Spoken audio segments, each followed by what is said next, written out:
So what is crema? It's that layer on top of a freshly brewed espresso. It's a creamy brown in colour. So we're going to look at what it is, where it comes from, how it's generated. We're going to address some of the problems associated with getting a crema because a lot of people have contacted us to say they're having problems getting a good crema out of their coffee. And there's a few key points that we need to be aware of. And also the vital final question is, does it make any difference to the flavour of coffee?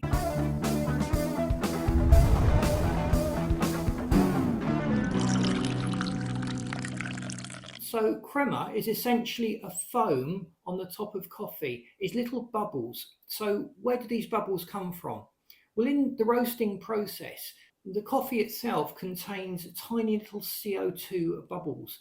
And as the coffee is extracted, these bubbles escape from the coffee grinds and they create little bubbles on the surface of coffee. So that's a little clue as to where it comes from. The CO2 is in the coffee, but over time, that dissipates. You lose some of the crema for coffee. So one of the biggest factors in getting a good crema on your coffee is the freshness of bean.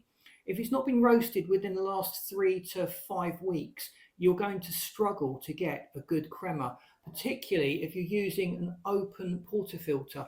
If you're using a pressurized portafilter, it's actually quite hard not to get a crema. So a lot of the more low-end budget machines, they're still good quality machines, but compared to the thousands you pay for the professional machines, they come with these pressurized portafilters because it guarantees that crema. The type of coffee we choose also affects the crema produced.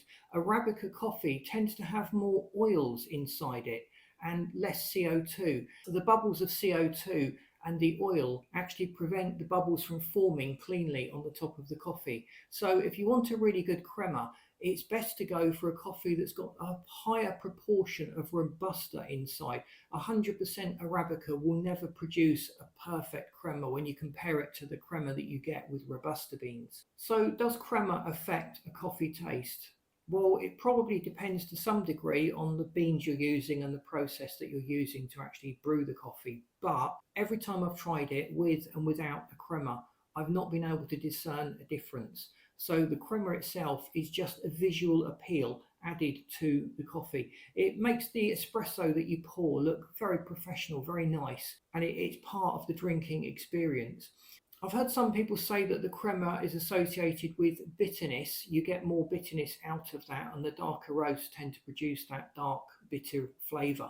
And the crema contains all of that. So by scraping that off, you lose those negative aspects of the coffee. But in the main, crema is not that important to coffee other than the visual appeal. So if you're struggling to get a good crema, look particularly at the beans.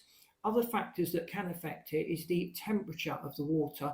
Hotter temperatures tend to produce a better crema than lower temperatures. And also the grind size is critical. The finer the grind, the more likelihood there is of you getting a good crema because the CO2 escapes from the coffee grinds more readily. They're smaller particles, so that makes sense. But obviously a finer grind is not compatible with all machines. It can lead to blockages. If you don't have sufficient pressure coming out of your machine, that can lead to blockages and the machine can just form a lock where it can't push any more water through.